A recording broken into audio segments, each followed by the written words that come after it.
Welcome to Money in the Time of Corona. I am Harlan Landis from the Plutus Foundation. We're putting this together to share with everybody some of our best suggestions for dealing with your finances and dealing with your sanity and your mental health as we're trying to deal with all these changes and a lot of unknowns going on right now.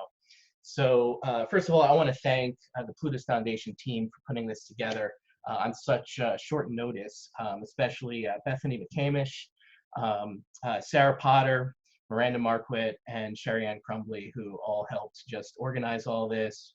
We put a great panel together for everybody, and we'll go through and introduce everybody who's on this panel, and they are here because they have great information to share, and it's going to hopefully transform how you're thinking about your financial situation right now, and give you some great thoughts on how you can take some control in a situation where there's a lot that's out of our control.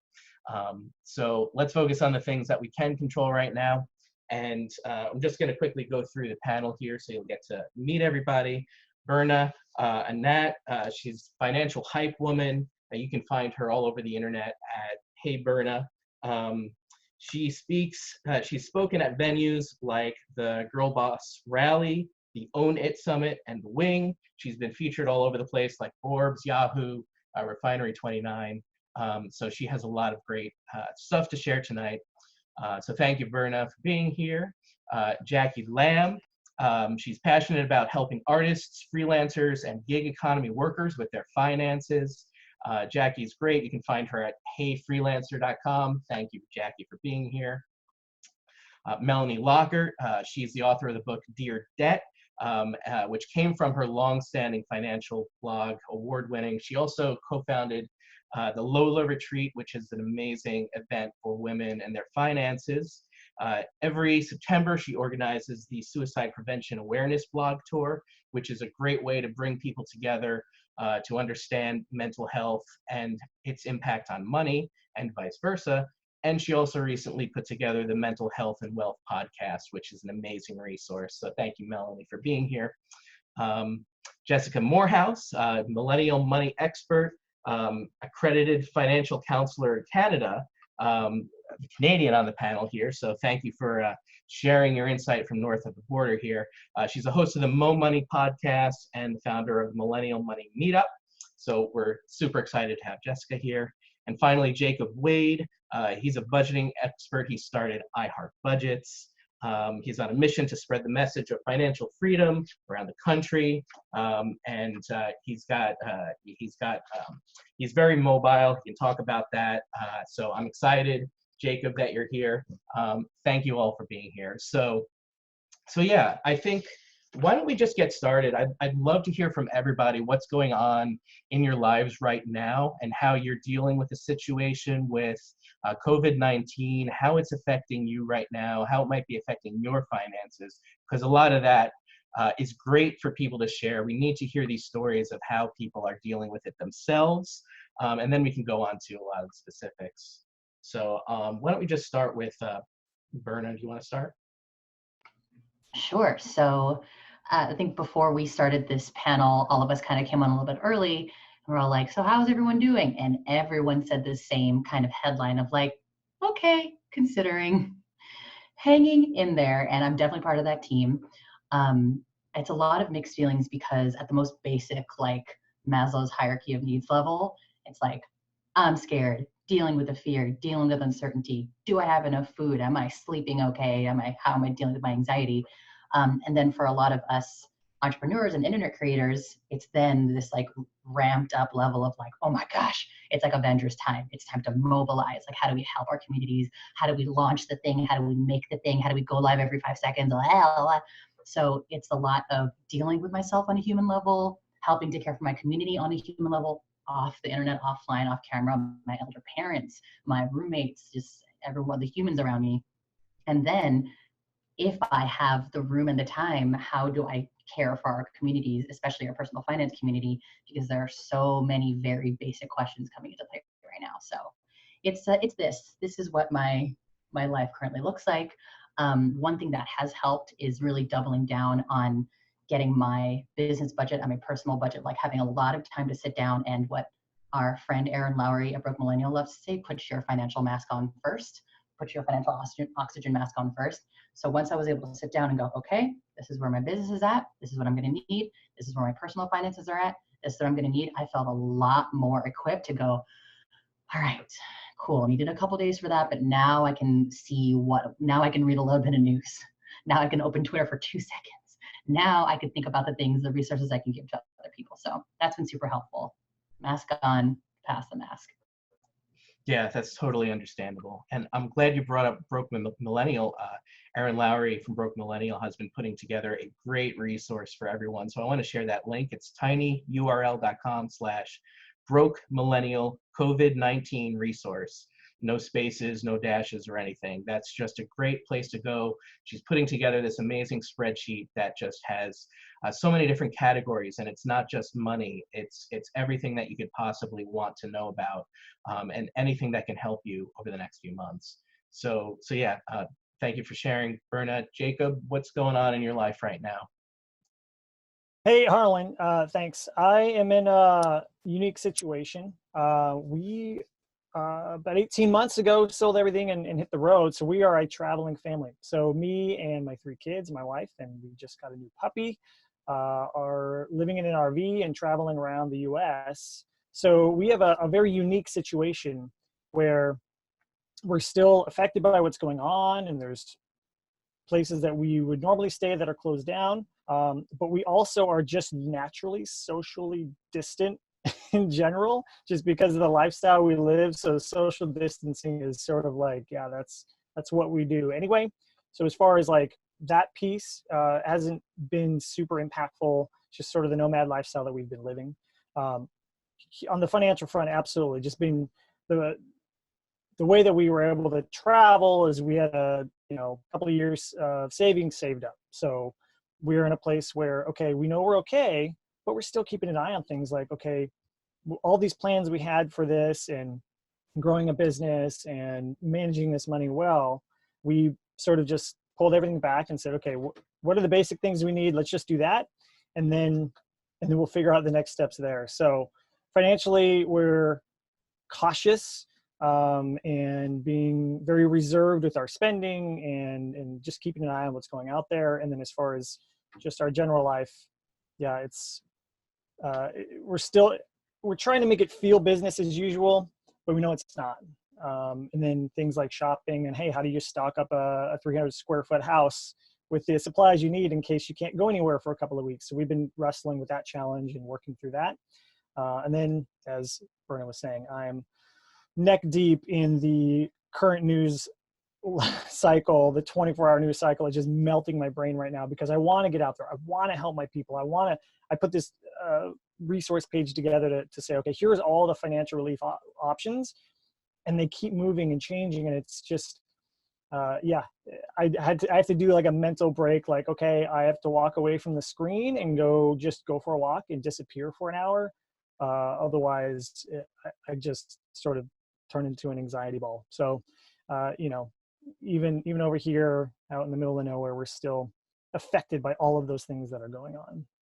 Sure. And the mental break that you're talking about, I think we're going to address that a little bit when it comes to some of the mental health issues that we want to make sure that everyone's focused on while they're trying to handle everything else in their life. And I'm also glad that you brought up the resource page that you're putting together. That's another amazing collection of ways that people can help and get help right now. So that's iHeartBudgets.net/ COVID-19 financial resources. And we'll have links to these in various places so that everyone can find these things. But these resources have been great. So Jacob, thank you for putting that together. So Jessica, how are things north of the border right now? Yeah, they're pretty intense.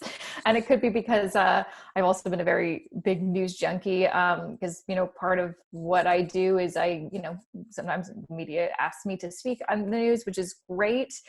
But also being on the news makes me very anxious because I have to do a ton of research so I'm prepared. And so it's just like constant anxiety trying to tell people over the news, calm down, and then realizing I'm not calm, I'm freaking out. So trying to balance all that. But in terms of like what's going on up here, like personally, like me and my husband I say like lucky, but I'm like, well, it's not as easy as it sounds. We're both self-employed, good and bad, so we can work from home. However, our work landscape has changed. He works in music, so he works with independent artists, and so he's actually quite busy, but he's finishing up projects that he's already been paid for. So we have to see how things go. And for me, myself, my business also changed drastically. A bunch of speaking gigs that were booked have been canceled. And so my business is shifting in a very different way. So just trying to figure out how to do that, still make a livelihood, still be,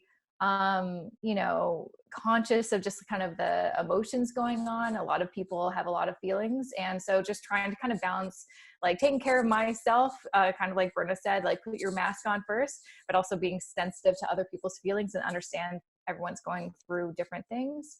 And trying to figure out how can I help myself and how can I help other people and not seem insensitive. If that makes sense, Yeah, sure. And you mentioned the opportunities that you're missing out because events and different opportunities are being canceled. That's so many people are going through that right now, and we're going to address that, all of those things specifically when we get into this today. So yeah, it's great that you have it's not great that you have personal experience. It's horrible that you have personal experience with that, but I know what you're going through as well, because my events are being canceled, and it's something that, especially when you work in events, if you're someone who, not just entertainers, but everyone who supports entertainers, there's a lot of gigs that are going to disappear, and we're going to share some great just advice for dealing with the loss of income like that. Okay, so Melanie, how are things in your neck of the woods? Things have been crazy the past couple of days. I'm not going to lie, I've been riddled with anxiety, especially Thursday and Friday and Saturday. I was doing a lot of traveling in Europe actually before this, and it was weird because the 2 weeks that I was gone, it was kind of a big deal. And then when I came back, it was suddenly very serious. And then literally 5 days after coming back, it's like the travel ban and NBA is canceled and Tom Hanks has it. And it just felt like everything had shifted, like, oh my gosh. And I think what we're all grieving right now is the way things used to be and the way they're never going to be again, because this is a paradigm shift. Like, I don't think things are going to go back to normal. And I think that's really scary.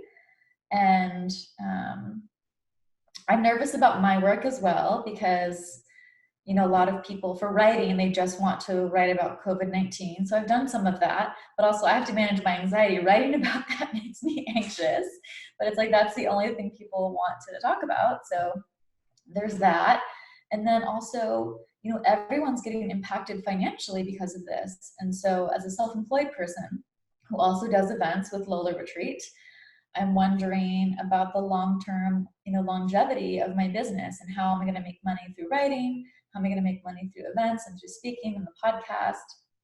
What is the landscape going to be? And I think a lot of people are worried about that. It's not just me as a self-employed person. It's restaurant workers, it's bartenders, it's people in corporate who are suddenly working from home and maybe they're wondering if they're dispensable or not. I think everyone is nervous about their finances and their work because this is affecting everyone in some way. And I think it's a wake-up call for all of us. And like I said, I think the anxiety around it is that this is a complete paradigm shift and it will not go back to what we thought was normal. And I think that is really anxiety-inducing. And I'm trying to manage my anxiety by taking it day by day. And I honestly just keep reminding myself I'm doing the best that I can. And I constantly just repeat that to myself. And I'm like, how come I'm not productive? How come this or that? It's like, we're all grieving collectively of the way things used to be. You know, things changed literally overnight. And, you know, I think nobody could have anticipated that this was going to happen. And, you know, it was downplayed for so long. And now we're in crisis mode, and everyone's questioning what their current finances are, what their future finances are, and what it's going to look like. And I think all of that can cause anxiety, but we have to try to manage ourselves. And so, you know, finally I got a grip and was like, I need to turn off my phone for a few hours and take a bath. And that was just such a great move, because it just disconnected me from everything. And I was like, okay, if I just focus on the here and now, right here, this is nice, this is okay. And so I think disconnecting and having that calm space and that kind of routine is really important. I know for me, my mental health is very much predicated on the fact of having a routine, going to boxing, going to therapy, going to this and this and this. And the routine has fallen out of the wayside. And so for me, it's like, how can I create a new routine to continue to foster my mental health? Because everything that was part of my old routine is now not the same, or now not possible. So that's where I'm at. I think, you know, a lot of people are feeling the same way. So if you're anxious, you're not alone, and we're all kind of freaking out and wondering what this means. Yeah, and I think after this webinar tonight, we'll have some tools and some ideas for dealing with that, and keeping focused on the things that are important, things that are within our control right now. How are things with you, Jackie? Anything going on? Hi. Yeah, it's been super overwhelming, as we can all relate. For me, it's been interesting because on one level, as a freelancer who works from home, it's kind of interesting to see how there's been a shift for people working more remotely, and how that's affecting people's, not just their livelihoods, but their routines and their relationships with other people. And I'm also seeing a lot of change, obviously, with my friends, you know. So I have friends who not only are content creators, designers, but also bartenders, people who do Postmates and that kind of thing. And they're having to shift so rapidly in this, and you know, in this time, to just figure out and scramble to figure out what their next gig is going to be. So they're really pivoting quickly on that front. And the anxiety is just, like Melanie pointed out, like this is maybe a change that is not maybe a permanent change, or something that we can't reverse in three months or a couple months. And the other layer that has been creating a bit of grief is that my partner, he's been working on this huge art project, an art gallery that has been his life dream for probably 15-20 years. And the launch date is tomorrow. So it's been really disheartening, because not only, you know, people obviously not going out, ticket sales aren't happening. Some money issues happen because of this. You know, some things fell through, and it's been so sad that there's nothing we can do. You know, it's just, this universe is slapping us in the face with this pandemic, and it's, you know, it's nature. You know, it's nature taking course and all these variables. And so that has been really disheartening, and trying to kind of deal with that personal issue and that personal loss with everything else that's going on. It's been a lot. And I know looking at news and going on Instagram hasn't been helpful, because of all the anxiety and all the panic that's being taking place. Because, you know, at the end of the day, I think a lot of it is the same kind of information that we need to know, you know, like self-isolate, social distancing, you know, health and safety procedures. And that's as much as I think we really need for now. And then on top of that, all the stuff that's happening, like on, you know, legislatively and stuff. So yeah, it's been a lot. Yeah, I think it's been a lot for all of us. I think yeah, that's kind of it's an understatement. I mean, lives are changing right now, and the world in which we live is not going to look the same 2 months from now. And what we're doing here is we're going to figure out what we can do to prepare for that at this kind of late stage in the game. What we can do especially when we're looking at the job situation right now. Restaurants are closing, or at least whether temporary or permanently, businesses, local businesses that employ lots of people are going through their own issues, and that affects everybody. So I want to talk a little bit about the job situation. And there are people now who are now staying at home without pay, and perhaps they're on leave temporarily. They don't know if they have a job that's coming back, so there's some anxiety there. So maybe one of the things that they're wondering about is, well, what kind of work can I do right now to supplement the income? Is there anything that I can do from home on a temporary basis that might be able to help me out a little bit while I'm trying to figure out what my day job is doing? I definitely think, now's the time to take an inventory on your skills. So if you have, writing skills, design skills, photography skills, social media skills, those are all things that you can do from home. I encourage all people right now that we have so much time, take an inventory of all of your skills, both, your hard skills, your soft skills, and then also now is a great time to update your resume and connect with people online to see if you can work. So, there's Fiverr, there's Upwork, there's some other sites. I actually find some gigs on Twitter. If you use the search function on Twitter for what you want, like looking for pitches or freelance writers or designers, people are looking there.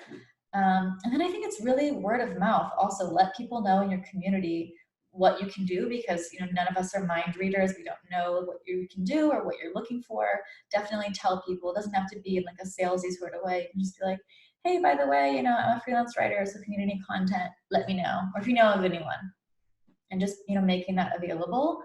And yeah, I think just trying to take an inventory of what you can do and slowly start to see about doing something online, and take what your job is and see what can you extrapolate from those skills to do online.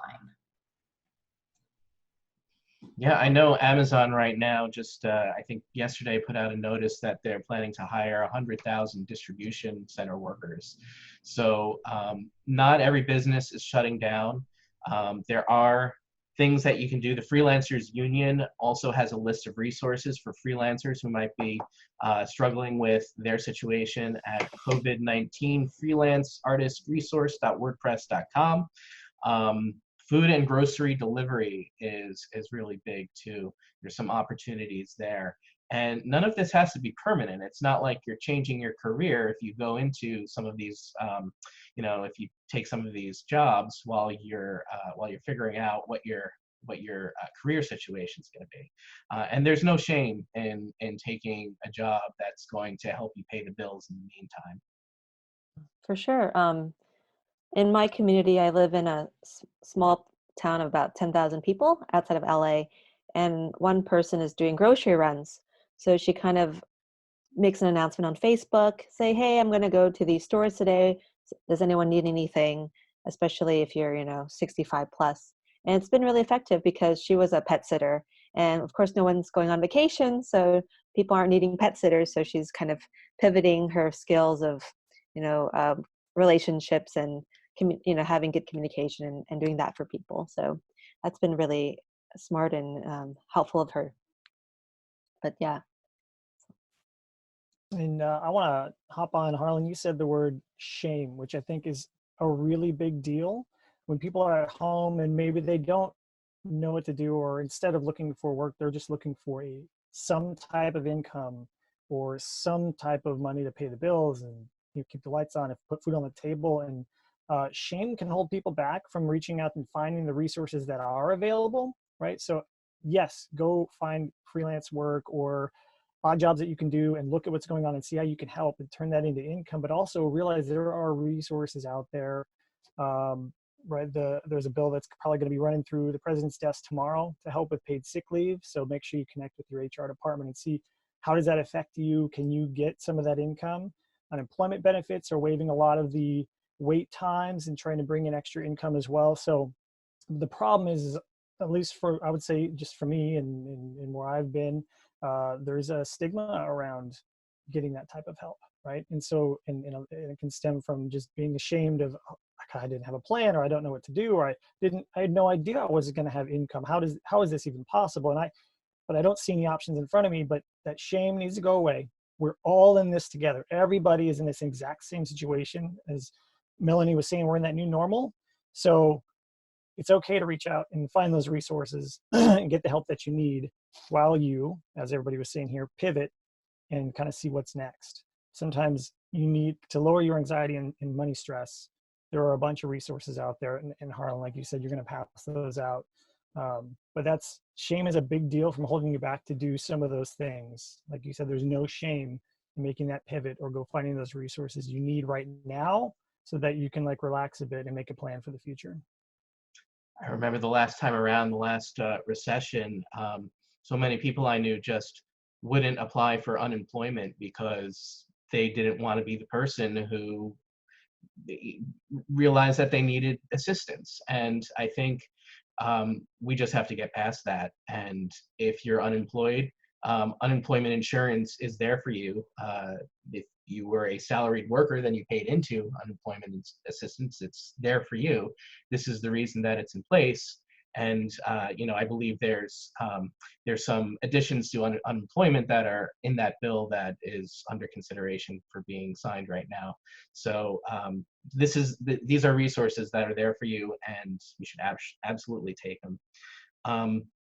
So one thing, going back a little bit, I really like the idea of tutoring and coaching, especially tutoring right now as something that you can do for extra money.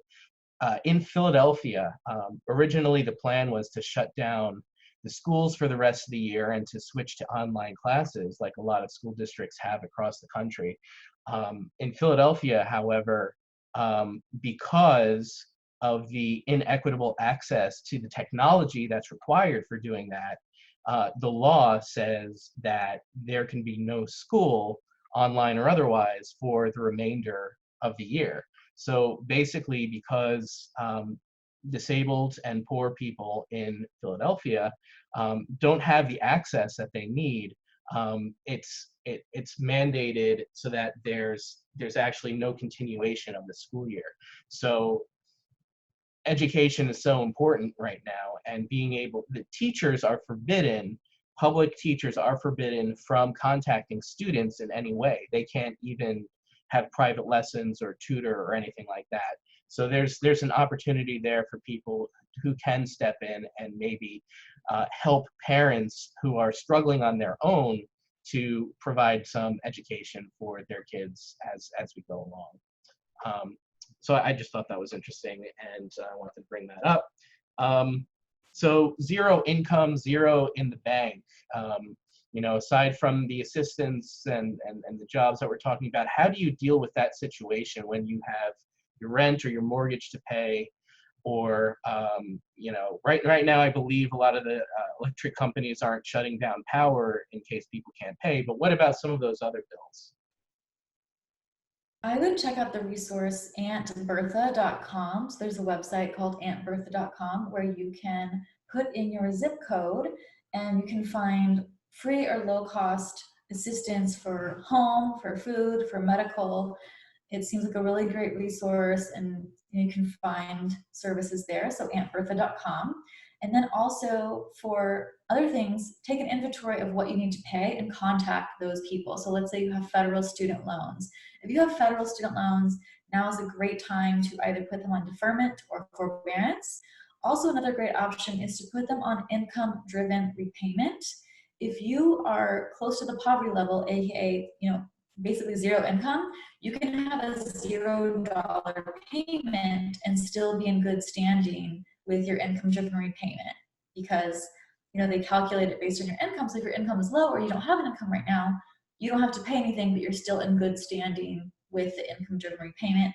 Income-driven repayment after 20 to 25 years can result in student loan forgiveness as well. You do have to pay taxes on that at the end of it, but you can get student loan forgiveness. If you can't pay your credit card, definitely talk to the lender so you don't, hurt your credit and damage your credit. I think what's really important right now is to face kind of the people that you have to pay. It's really uncomfortable, and if you don't have the resources, it can be so overwhelming. But if you don't, that's when you get into student loan default. That's when you know, have late fees on your credit card. That's when you start to tank your credit, and that's when you start getting evicted. You want to avoid those things. So you have to kind of manage that discomfort now and do some of that work and see, you know, how you can get support and help in that way. I'll just share just from up north here in Canada, there was a big announcement by our Prime Minister about some things that could help people that are freaking out because they don't have an emergency fund for student loans here. They're going to be putting in place a 6-month interest-free moratorium on student loan repayments. So this is going to give, you know, a 6-month kind of period where people do not have to pay their student loans. No interest will accumulate. For mortgages, it's a bit different. It's not by the government, it's just by the big 6 banks here and some other lenders as well. They're providing a 6-month payment deferral for mortgages. I don't believe it's interest free because they're not the government and they still want to make money. But a lot of these banks are trying to, you know, promote ways for them to kind of help their customers. And also, they, I've noticed a lot of them are also offering, hey, if you have another credit product like a credit card, line of credit, or something like that, please talk to us and see. So, you know, like it was kind of talked about. There are a lot of different things. I think it's really important to take a look at what all of your necessary bills are and see if there is some sort of opportunity to defer or to even decrease your payments. I know a lot of people before all this may have been on like a debt repayment you know, plan, like aggressively trying to pay off all of their debts. This might be the time to maybe, you know, step back and just pay your minimum payments on everything. So you're still making those payments, but maybe this isn't the time to go crazy with like the debt snowball or debt avalanche or something like that, just so you can have some more cash just in case something happens.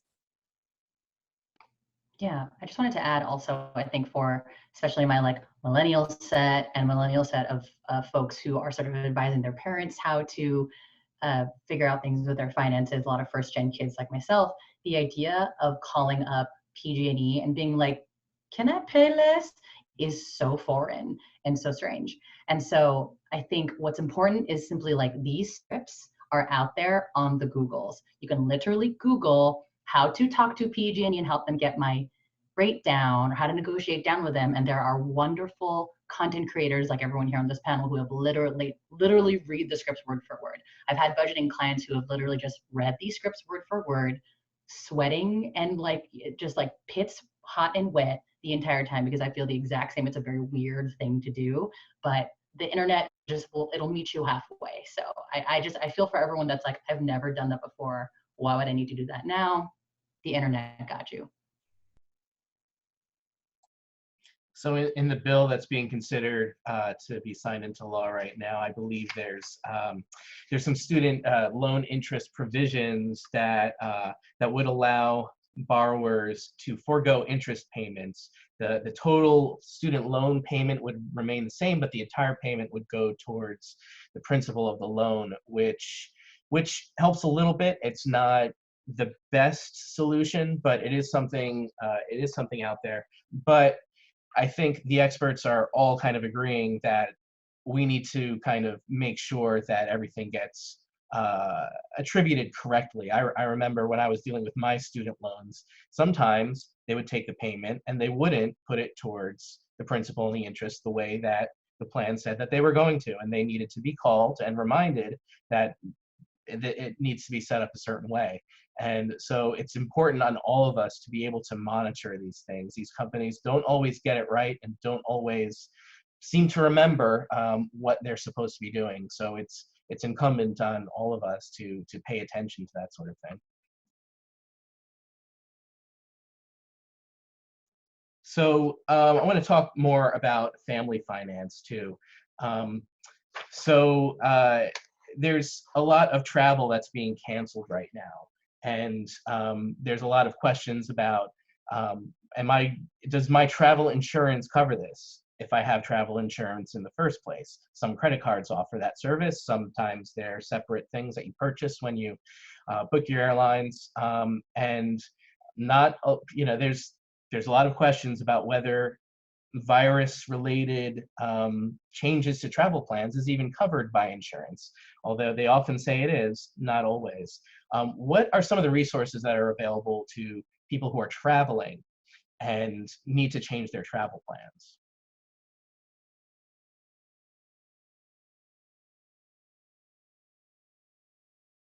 One of the best resources I've found so far is over on Club Thrifty. They have a airline change and cancellation fee, like coronavirus update. So I can send that link out, but essentially they go through and say what's allowed, what's not, what are the airlines doing right now, and they're trying to keep that page going.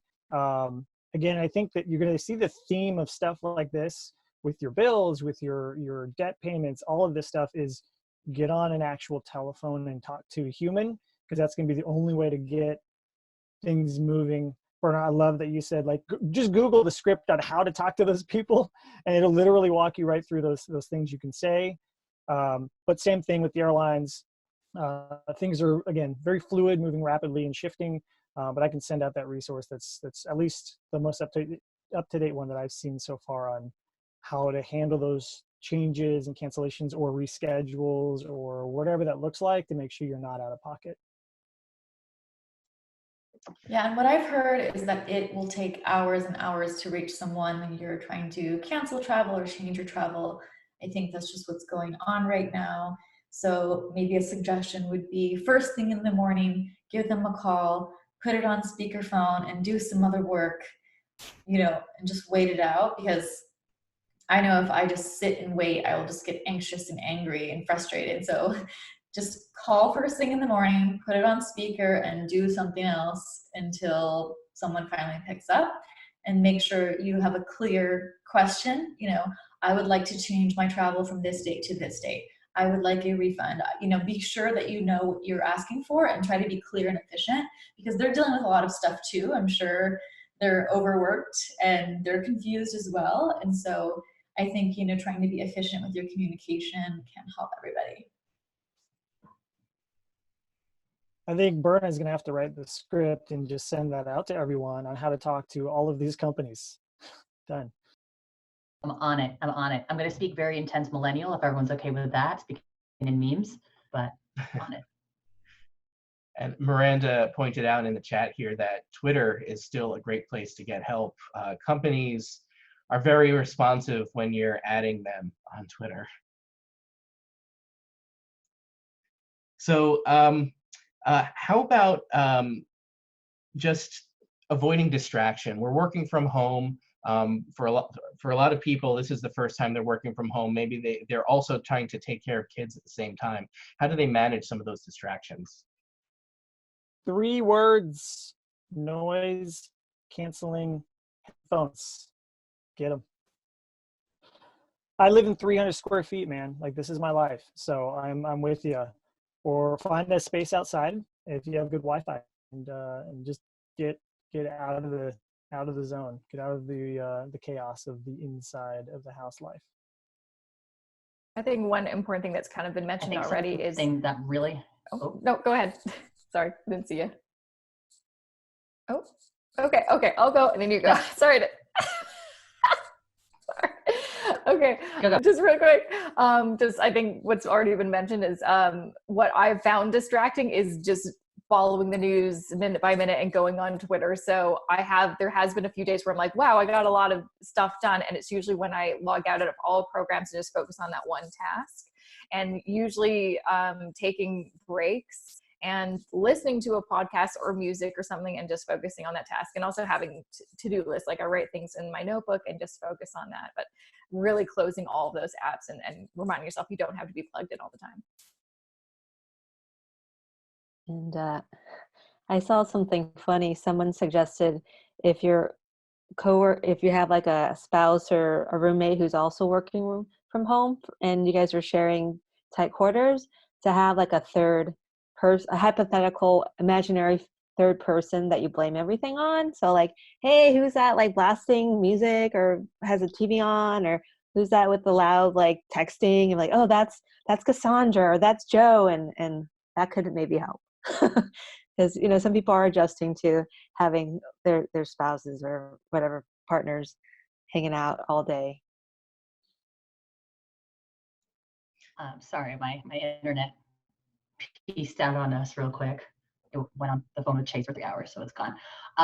Back, the thing that I wanted to say was to, especially if you're living with other people, roommates, family, to have a sit down and establish quarantine rules. So my rule is If I have my headphones on and I'm inside of my closet office, you cannot talk to me. If I'm in this specific space, please don't come interrupt me. From the hours of this and this, please don't come interrupt me. I think it's weird to have these conversations, but again, they're very necessary, because otherwise you'll find yourself like very irritated while you have your noise canceling headphones on and someone's talking to you. You can't communicate to that right now because you're working, and then later at dinner, it's weird and it just all gets strange. So set the social boundaries right away. If it feels weird, you're doing it right, because we've never really had to do this before. And also the Pomodoro timer. I have a meat timer somewhere in my room. It is not my phone, because if I use my timer on my phone, I will go on Instagram. So I have a meat timer, 25 minutes of work, 5 to 10 minutes of break.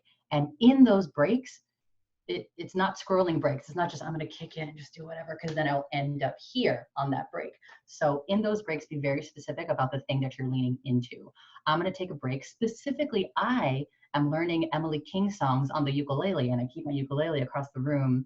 That is what I'm doing on my breaks. I guess another thing is, like, I was telling some of my family members last night, like, it's not just, we should practice self-care and give ourselves breaks. It's, you need to pick a hobby to go hard on for the next 3 or 4 weeks. Like, you are literally going to pick up French now, or you are literally going to teach yourself something on the ukulele, because the more you decide that, the less brain work that you have to do when you give yourself a break, because eventually you will go back to this and the Twitter and the coronavirus news. So set those rules with your family and set those rules with yourself. And if it feels weird, then good. And just on that point, oh, sorry. I just wanted to add for distractions. I think we're all just really distracted, and our attention is fractured by the news, and it's so easy to get swept up in it. And everyone I know is having a really hard time with productivity, but that doesn't stop deadlines or certain work. So, you know, I've had an incredibly difficult time trying to just sit down and focus. But when I really, really have to, I block my social media with an app called Self-Control. I close the email tab. I put on either jazz or WC on Spotify. I have a Pomodoro timer called Focus Booster, which is 25 minutes and a 5-minute break. And then I put my phone in the bathroom. This is the only way that I can really get things done. It's like social media is closed, email is closed, phone is in a different room. I have jazz or classical music. And the Focus Booster really helps me when I'm really not feeling like working. You know that feeling of complete and utter dread when you're just like, working is the last thing I want to do? I psych myself up by saying, you can do 25 minutes. So if I just do 25 minutes, I feel, okay, I did 25 minutes of work. But what happens more often than not is I do 25 minutes of work, and that builds momentum, and I keep going. So I really like the Pomodoro method as well, because worst comes to worst, I just work for 25 minutes, and hey, it's better than nothing. But more often than not, it helps build momentum. And you're like, okay, this isn't so bad. I'm just going to keep going and try to focus. Can you explain what the Pomodoro method really means? So the Pomodoro method really means working intensely for 25 minutes and then taking a 5-minute break. You can kind of modify the time to what you want, I think, but the traditional Pomodoro technique is 25 minutes of intense work and then 5-minute break. And so what I do on the 5-minute break is I usually stretch, get some water, put my eyes somewhere else, because, you know, in the 25 minutes, it's intense screen time. Maybe I'll meditate during that time and then just come back to it and start again. And yeah, the Focus Booster timer, you know, just really helps me keep track. And also, you know, for work stuff, I'll be like, oh, this article took 4 rounds of Focus Booster. And then I kind of think like, okay, I spent about 2 hours on this and I'm getting paid this. So, you know, it also kind of helps you keep track of how long things take. And if you're self-employed, you know, you want to try to get a good rate, and it's a good thing as well. Let's shift a little to some hard money issues now. So, you know, a lot of people don't have emergency funds, and this is going to be hard for them. Should people stop investing? You know, if they're continuing to get a salary right now, but they need more of that money, should they pause their 401k? Should they stop any outside investing that they're doing? In my opinion, just if you don't have any emergency savings, it doesn't make sense to continue to invest. Like, I don't like saying that, because I'm like, this is a great time to invest. And, yada, yada, yada. But ultimately, if you don't have an emergency fund and an emergency happens, you do lose your job. I know so many people losing their jobs lately. You're going to be forced to eventually sell your investment so you have some cash. So if I were in that position, I would probably hit pause on some of my investments, or at least just decrease it to an amount that I know I can afford to continue paying. And then just focus all my money on putting cash in the bank in case something happens, just because I think a lot of people are like, oh yeah, it's going to be fine. But then they lose their job and they're like, oh, I really didn't see this coming. I know so many people that lost their jobs recently and they really didn't see it coming. So that's what I would feel comfortable with. And I think it's really important for people to have 3 to 6 months of expenses saved up in liquid cash. If you're really risk averse and paranoid, go for 6 to 12 months, because we're living in uncertain times. And yes, that's a lot of money, but it doesn't have to be overnight. You can just save gradually as much as you can. I definitely think you should have that emergency savings first before you start investing regularly. Because as Jessica mentioned, you'll be tapping that if an emergency happens, or you're going to be in credit card debt. And so liquid cash right now is really important. I also think because we are dealing with a health crisis, look at your health insurance. What is your deductible? What are your copays? Because what if you get coronavirus and you are in the hospital? What is that going to look like for a bill? I think it's important that we all look at our health insurance and the possibilities of what we might have to pay, unfortunately, and that can be considered in our emergency fund as well, because that's a probability at this point. And so I think looking, as emergency is like, now it's a bigger kind of definition right now with the coronavirus. So definitely keep that in mind when making your emergency fund. So I think, sorry, go ahead. I was just going to jump in here and say, for someone who is finding themselves without their job right now, no emergency fund, taking the time to save, a little here and a little there, eventually they'll build something up. Are there other options? Should they turn to credit cards to help them pay for some of those immediate expenses? Should they sell some of their investments, even though we're in the market is down right now and everyone says don't sell when the market's down, but when you're in an emergency, maybe you have to go to that route. What are some of those? What can people do?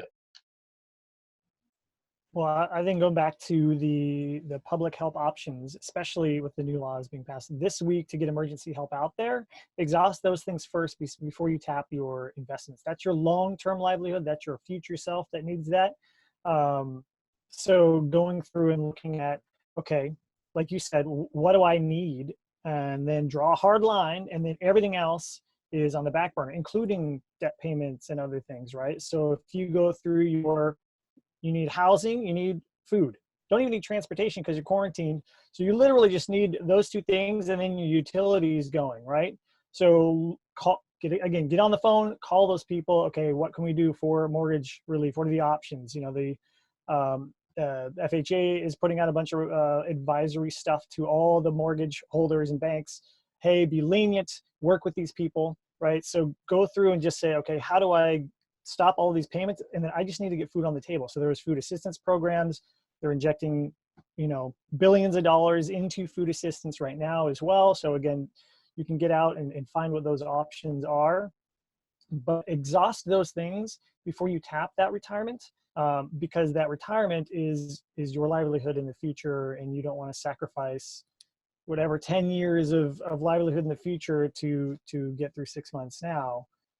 Now, if you've gone through all those other options and they're not moving quick enough, you do what you got to do, right? You got to put it on the table, period. But please don't be afraid to reach out and find those resources that are available out there without tapping that retirement.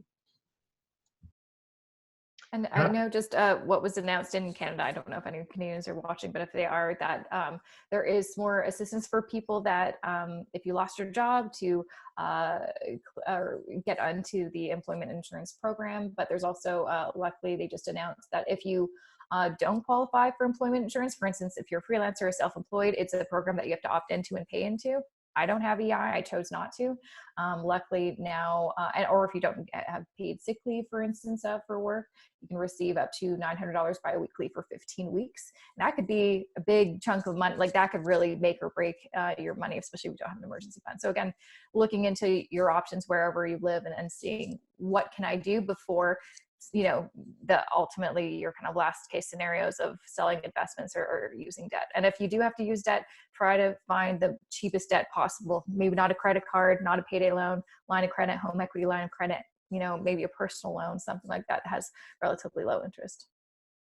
And there are some resources that people might not know about in their city.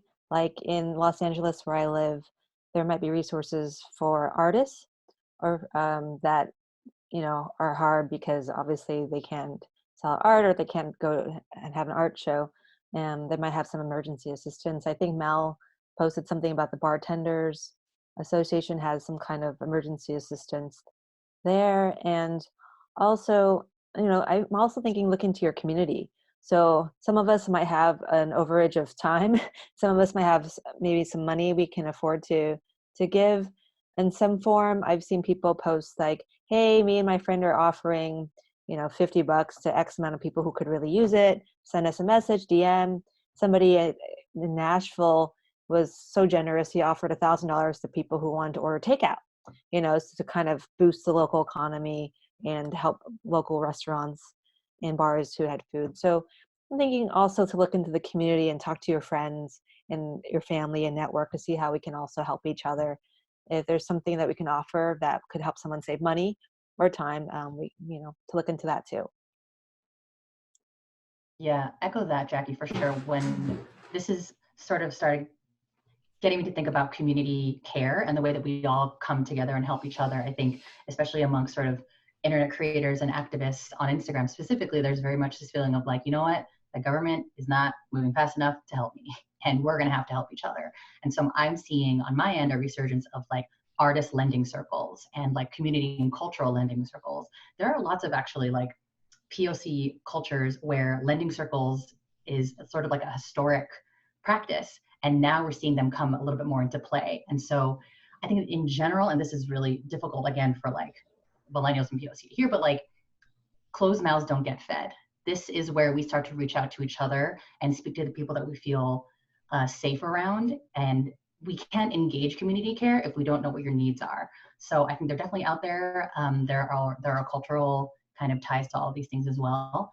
I think one thing that you said, Jackie, that really kind of made me go, oh snap, is if you are in a position where your job is not necessarily connected to the service industry or one where you're not facing sort of job insecurity, there are some of us that like, because we work from home or work as remote, it's like, oh, actually, like we might kind of be fine for now. We might be seeing a resurgence in work because suddenly people want media. Something that one of my favorite young activists on Instagram, her name is Deja Fox, put up recently is like the art of putting your friends on. So if you have an opportunity that you are taking advantage of, maybe a writer, someone has reached out to you to write a piece, someone wants to include you in a roundup as a creator or something, the immense impact of being able to go, thank you so much, I'd love to be part of this. Here are my short list of other folks who might want to, like if you're interested in personal finance creators, here are 5 other personal finance creators that I think you would totally love. Here are 5 other artists that you could commission. If like I basically you get your foot in the door, edge that foot so that it's a thigh in the door and get your friends in, because community care is like, it's pretty much all we got at this point. There's of course incredible government programs, but I'm a little bit of like a conspiracy theorist with me and SpongeBob in the corner being like, we're all we've got. We have to help each other.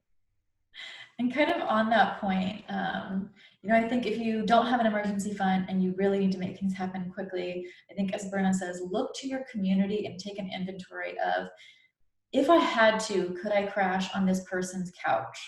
If I had to, who could I go to and have dinner with and they're not going to judge me? Who is my friend that I can tell anything to without judgment? I think taking an inventory of those things is really helpful. And then going back to kind of the money thing of like, should you tap your investments if you don't have an emergency fund? I think, first of all, see if you can sell something. I know that not everyone can sell something. I know when I was paying off debt, I was like, I'm a minimalist. I have nothing to sell. So, but that's option number one. Option number two, what can you do quickly to make money? Can you do Postmates? Can you do Instacart? Can you do delivery? Can you go for grocery runs, as Jackie said? Like, what can you do for quick money now? Not ideal, but is there a family member that is wealthier that can offer you a short-term loan, maybe at 0 interest?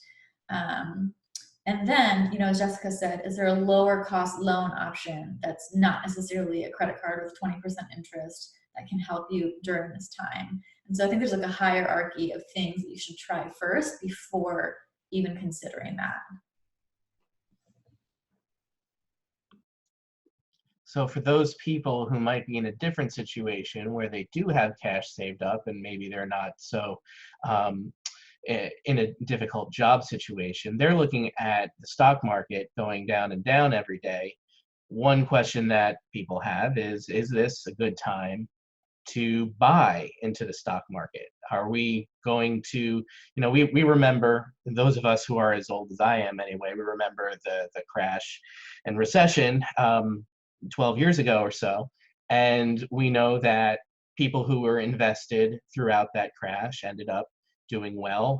There's a whole financial independence community that's built out of the whole idea that people who were invested then are now in a good financial situation. So does that mean that it's this moment today perhaps is a good opportunity to get onto that train if they haven't been on that train yet?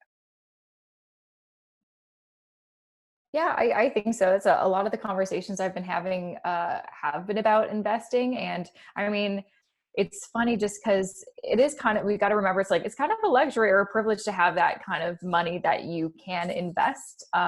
What I think as the weeks develop, I certainly have changed my perspective. I'm like, oh, things will recover. I've been through this before, la, la, la. And now I'm like, okay, things are serious. And I think we may be in lockdown for quite a long time. So even if you do have some money and you're ready to invest, I think still looking at your emergency fund and maybe topping it up, because we actually don't know. You may think that you have a secure job. You don't know that at all. Like we're just at the beginning of this. I think a lot of people don't realize that we're at the beginning.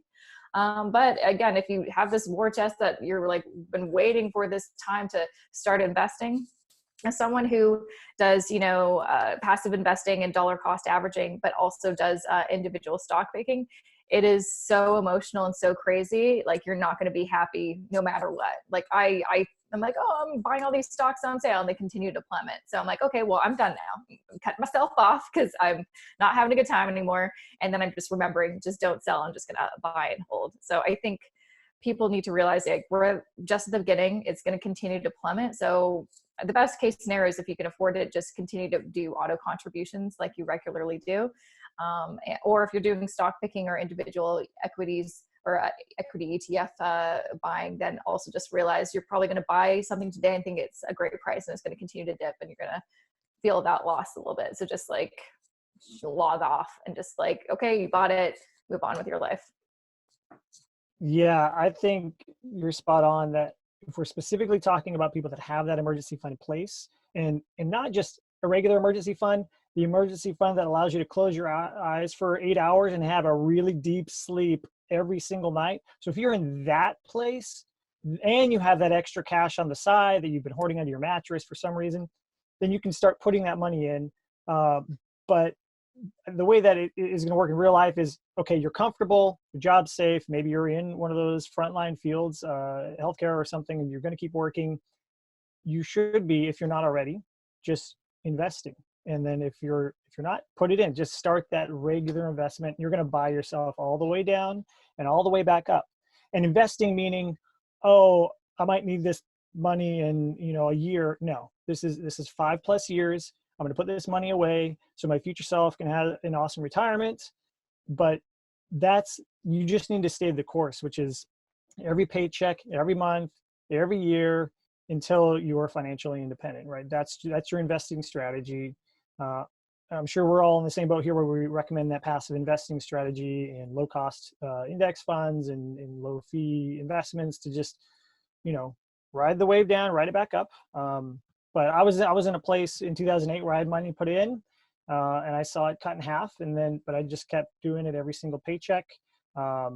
People here might have heard of a guy named Dave Ramsey, and he rants a ton. But the one thing that stuck in my head that was positive, he said, just keep going. And so I just did it every single paycheck on the way down, on the way back up. I was in an industry where my job was safe, and it worked out. So I think we're in the same type of thing where if you're going to investing and you were sleeping well at night, just stay the course. And I also think that now is a really great time to look at your risk tolerance.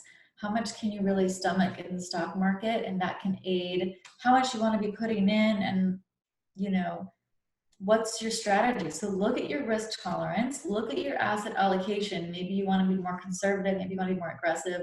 What will help you sleep at night? And, you know, I recently wrote an article for Vice about freaking out about your 401k. And what I mentioned in that article is that a lot of people right now feel like, I've lost all of my money. I've lost all of my money. I think it's a common feeling that people are having right now. But, you know, as Jacob said, this is going to be decades away. This is hopefully money you're not going to use for 20, 30, 40 years. So you haven't really lost the money unless you sell and cash out now. This is what we call an unrealized loss. So yeah, the value of it is down now, but it's only going to actually be down if you decide to sell and cash out now. But if you stay the course, things will go up in value again. As Jacob said, in 2008, everything was cut in half. We stayed the course and things recovered eventually. And I think that's what's really important right now, is to not freak out and just be like, oh my God, I have to get all my money and put it under a mattress. Is like, that will totally derail all the progress you've made. And also look at the alternative. So the alternative is you just having a high yield savings account or under a mattress, and you're not going to beat the cost of inflation at all whatsoever. So, you know, investing still, even if it's smaller returns, will be better than the cost of inflation. Yeah, I'm getting currently a lot of questions from young people being like, so I see a lot of adults freaking out about investing. Should I go buy Tesla stock right now? Like, should I just like up and buy some Apple stock? I've never invested before, but everyone's talking about the market. Is now a time to start to learn? And what I've been saying to them is, skirt. Let's back it up first. Like we've all been saying, do you have an emergency fund?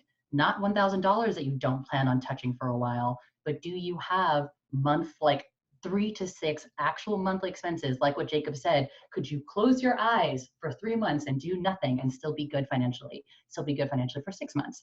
Like, tell me that you have a number of months in your emergency fund, then maybe. And also, have you taken care of high interest debt? You know, credit card debt, things like that. In the usual market, it's like, let's take care of that before we start throwing money at Tesla. And I've also been telling people that, again, it's like young people being like, okay, so Elon Musk, what, Robinhood?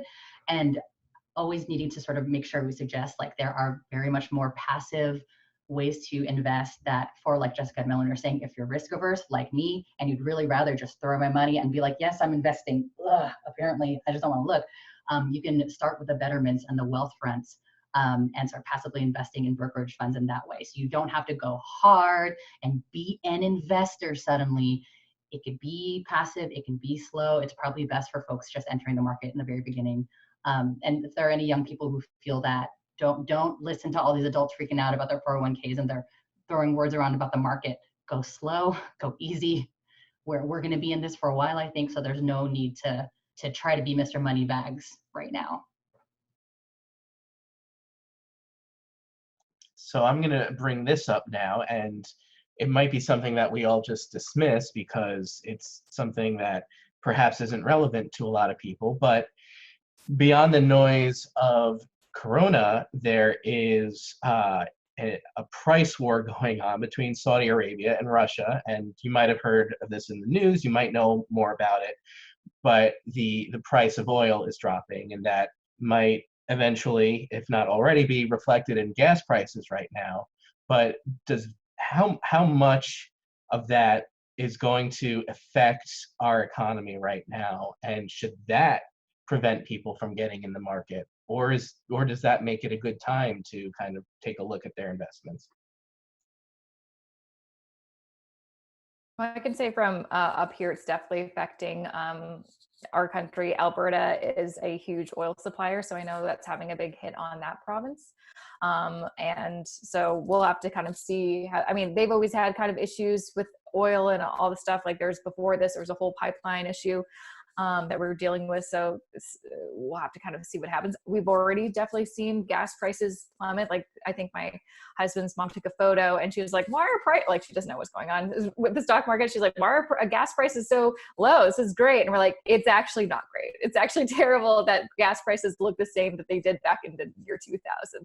And so I don't know. I feel like there's just so much going on all at once. Like that particular story hasn't really been like, that was like huge, but it was the last Monday and then no one really talked about it because then some other news came and some other news came, but I think it'll have some big effects on a lot of industries and people's jobs and stuff. We'll start seeing more of that. Yeah, and with different types of industries being affected right now, the airline industry is a big one with their expected losses and government considering stepping in to make a big bailout of the airline industry. I just saw today that the car makers are temporarily closing their operations as well in the U.S. So, you know, are we headed for a big bailout? And what does that mean for the rest of us who are not in those industries and could use bailouts ourselves?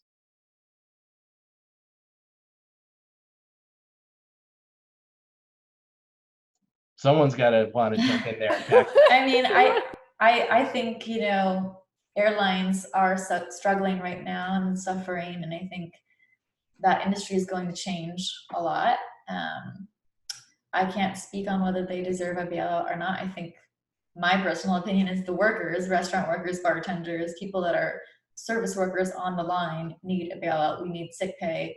We need people who are in grocery stores to get paid better, paid more, and have health coverage because they're on the line. So I can't speak with any authority on that matter. That's just my opinion.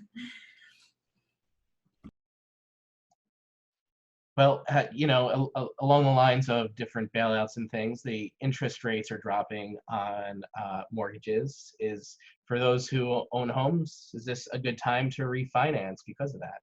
And how would we go about that? Find a lender, ask them what the rates are.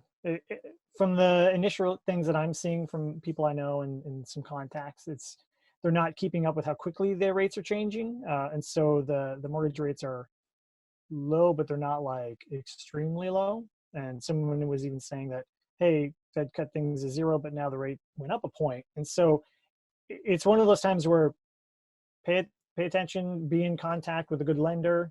If you don't have a relationship with them already, or just get in contact with the people that already hold your loan and just see what your options are. But it would have to be a pretty significant drop in rate for it to make the difference between all the costs that come in with the refi as well. Just make sure the no cost refi doesn't roll a bunch of fees into your new loan and you don't see it. So just make sure you know what are the costs, make sure everything actually makes sense math-wise. And I know there's a good calculator out there. I'm gonna go find it for you guys and stick it in the comments and give it to your resource, Harlan. Great. Yeah, it's always important to look at that fine print and make sure you understand it, because your broker is going to tell you one thing, but you want to make sure you have some independent understanding of what's going on as well. So we're going to move on to some health and mental health types of topics, but I would invite anyone who's watching on Zoom to go ahead and open the Q&A tab. That's where we're going ahead and we're going to look for any questions if you have any. If not, that's okay, but there's a Q&A tab here. Feel free to jump in there, ask some questions, and we'll get to those things as well. So talking a little bit about some of the things that we need to focus on for health. We're in social isolation. That social distancing is happening right now. Personally, I live alone, so I'm not spending my time with anybody, I'm making sure that I'm talking to people and being as social as possible, but not in person, which is difficult for me. What are some of the how do people deal with social isolation? What are some of the things that people can do? I've got to just share one kind of funny thing that my husband and some of his friends back home in Vancouver, because we live in Toronto, did. It was St. Patrick's Day, and they all did basically like a Zoom session like this, where they were all just like hanging out, eating dinner, drinking their like Guinness, self-isolation, and they went at it for like 2 hours, and they had so much fun.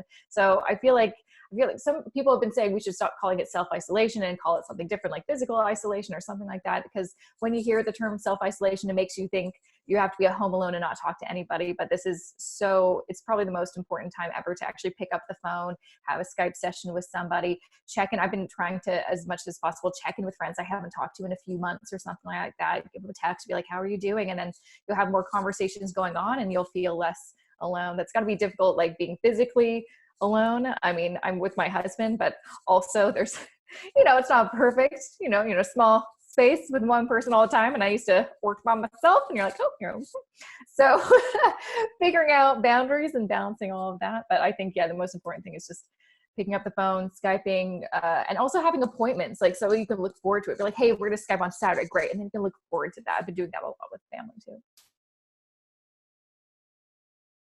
Yeah, I think now. Oh, go ahead. Go ahead, Jackie. You can go, Jackie.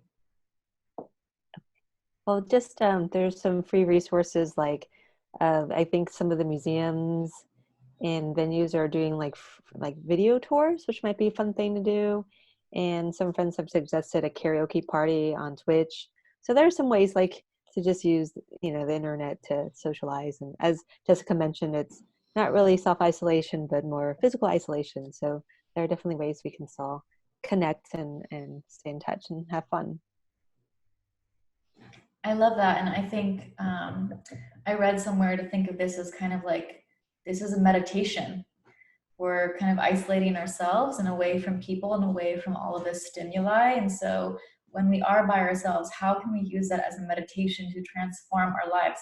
What is the lesson in all of this? I don't know. Maybe there's not a lesson, but I think we all have to reconcile what this means in our life. And I think a lot of us are probably kind of getting back to basics of what is really important to us.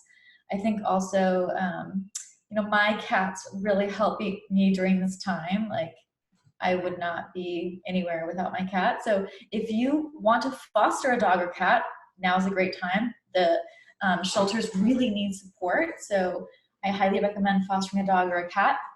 There's lots of free courses online. I think now is the time to think, like, what is that one thing that you've always thought, man, I always wanted to do that, but I never had the time? Pick that thing and start working on it, right? Like, now is the time. And also conversely, if you're just like, I can't do anything, like, that's fine too. Because I see a lot of like, be productive. And like, I want to do that too, but I'm just not at that place yet. I'm still in lazy grieving mode. So that's totally okay too. Do what you need to do to feel good. And I literally just had a therapy session before this. And my therapist was like, all you can do is be in the here and now. We don't know what the future holds, but you are here in your house. You have your cats. You have a roof over your head. You have shelter. All of this is good right now. And that's what we need to focus on to try to maintain some semblance of mental health. As everyone else mentioned, I think it's really important to reach out when you are feeling lonely. Talk to your best friend, schedule a Skype date, get on the group chat. I know I have several group chats where we're sharing memes and sharing our fears and whatever. Have a wine date over Skype. If you're super nerdy like me, have a little poetry party and get some people together and say, pick your favorite poem and we're going to read it aloud together. I love it. I think it's amazing. I think there are different ways to connect, and now is that time to really dig deep and figure out how we want to live our lives and what we want to do with our time. I want to just body roll several times for the concept of therapy, because therapy is so important right now. We're socially isolated. Therapy is definitely low-cost therapy was the best investment I've made of all of 2019. I use this group called Open Path Collective. They are an incredible group where you basically, it's like 1-800-DENTIST, but for a therapist. And the sessions can be as low as like $30 to $40 per session, which in comparison to like your usual like $175, $250 per session, it is an absolute lifesaver. And all of these therapists are no longer going in and out of the office, so they have more time to do teletherapy. They're working from home. They have slots open. They are also socially bleeding. So it's just like love on love on love. Big proponent of therapy for sure. I wanted to share something I that also I started second doing. Open Path Collective though. Open Path Collective, they're fantastic. And you can search by like, I am looking for a therapist who is a person of color, a woman who has dealt with domestic abuse, da, da, da, da. You can get very specific. I think it's incredibly, incredibly important. One tiny thing that I've been doing the last few days is combining social connection with, oh my God, I haven't drank water in like 4 hours. So around like 2 o'clock, I go outside and before I go outside, I fill up my Nalgene. And then I go outside and I walk around and I pick one person to call or leave a lot of voice notes to. And I just like talk and talk and talk, or call, or Skype, FaceTime. And I don't go home until I finish the entire bottle. And then I go back into my work cave. But it's just a fun way to sort of combine these things. You can go outside, at least in the San Francisco Bay Area. You can go outside, walk around. I've also found that like voice notes have been so much more intimate and lovely than people texting me. So sending long voice notes back and forth has been really lovely too. And just last night, me and my roommates had a dinner with my brother and his wife. We all made dinner together over FaceTime and then set up a tripod across from our table and like all had dinner together and drank for St. Patrick's Day. So man, Zoom and Skype and FaceTime are just on and popping right now.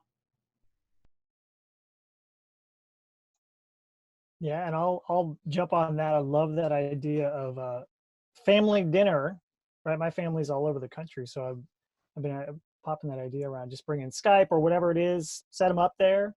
We've done that with so we travel full time, and so we're away from family. So we've been socially isolated from family and friends for 18 months, and it's really made us be very intentional with our connections, with how we connect with people.